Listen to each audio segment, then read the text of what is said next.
होय हो. काय ग? आपल्या भाऊकीतली ती बबलू भाऊजी त्यांच्या घरची ती पोरगी बघायला गेली होती बाबा. असं होय? हो अगं मग चांगलंय की. हो, पण तिची मुलगी बघायला गेली होती का? हा. ती माझ्या माहेरून लय जवळची पाहुणे आहे अहो. असं होय? मग तर अजूनच चांगले की. पण मला त्या मुलीच्या घरच्यांचा फोन आला होता. असं होय? हा, ती मला विचारत होती ह्या मुलाचं स्थळ कसं आहे, पण मी अजून काय त्यांना सांगितलं नाही. अगं मग काय त्याला चांगलं म्हणून सांगून टाकायचं त्यांना. कशाचं चांगलं आहे अहो, आपलं ना आपल्या भाऊकीचं पटतं का? ते आपल्यासोबत सारखी भांडणं करतात.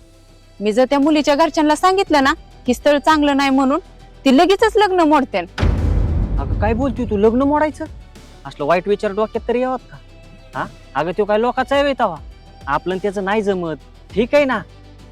तो चुकला म्हणून आपण चुकून चालतंय वय? हा, नाहीतर त्याच्यानं आपल्यात काय बदल राहिला ग? असलं वाईट विचार डोक्यात सुद्धा येऊ नयेत.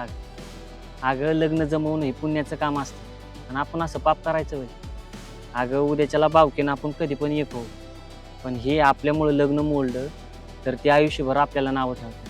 ते आयुष्यभर पोचताना आपल्याला म्हणते यांच्यामुळे माझं लग्न मोडलं. आणि एखाद्याच्या नानात कधी चिश घालवायचं नसतं. आपलं त्याचं मतभेद किती पण असू दे, पण एखाद्याचं वाटोळं होईल एवढं वाईट कधीच वागायचं नसतं.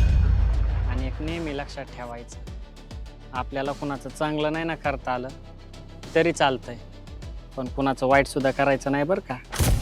खरं आहे अहो तुमचं, माझं चुकलंच बरं का. मी ना लय चुकीचा विचार केला अहो. पण ना आता आपण दोघ जण एक काम करूया, ह्या लग्नात ना आपण दोघ जण पुढाकार घेऊया आणि हा लग्न सोहळा आनंदात पार पाडूया.